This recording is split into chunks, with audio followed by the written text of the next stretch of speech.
живота е просто дрога, разредена с време, не те удря рязко, просто иска всичко да ти вземе. Дните ти са различни, ама мислите са същите.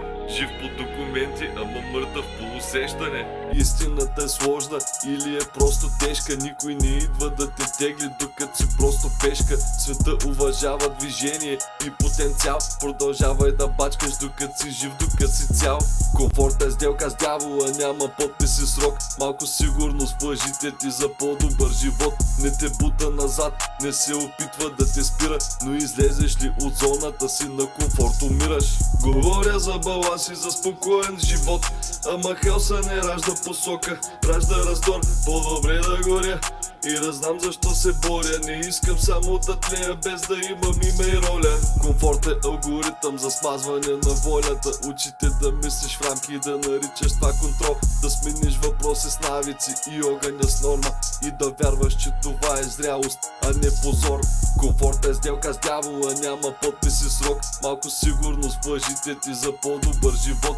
Не те бута назад, не се опитва да те спира, но излезеш ли от зоната си на комфорт, умираш. Комфорта е илюзията на красивия рай. Продава мир, докато взима душата ти до край. Всеки ден е повторение и на всички напук. Няма да спра да горя и да знам защо съм тук. Всеки момент от дим и прах става улово. Всеки страх, който дълбоко пазиш, става окови. Свободата е тежест, ама всички я просят. Само здрави гърбове имат право да я носят. Комфорт е сделка с дявола, няма подпис и срок. Малко сигурност в лъжите ти за по-добър живот. Не те бута назад, не се опитва да те спира, но излезеш ли от зоната си на комфорт, умираш. Често му да ми приема форма на парабола. Поглеждам в огледалото и буквално виждам дявола. Тия дет ма плюят, кът ма видят, ма обичат. Отворя ли им темата и почват да отричат. Обичам да натискам на целите, това е факт. Всяка строфа, всеки върс заспива на всеки такт. Но едно не ми е ясно, защо ли ме обсъждат. Джай Фемили на хранюка ги осъждат. Много демонични мисли бродят из главата ми. Разни въпроси и мнения бълват от устата ми. Докато си мислят, че се пазя, спазя тях.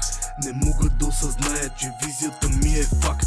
Това се нарича елементарно простолюдие. Затова обсега ми доста често страда от безлюдие. Обичам самотата и затова сега съм сам. А ти добре ли си, като дома ти прилича на хан? Говоря за баланс и за спокоен живот, ама хаоса не ражда посока, ражда раздор. По-добре да горя и да знам защо се боря. Не искам само да тлея без да имам име и роля. Комфорт е алгоритъм за смазване на волята. Учите да мислиш в рамки и да наричаш това контрол. Да смениш въпроси с навици и огъня с норма.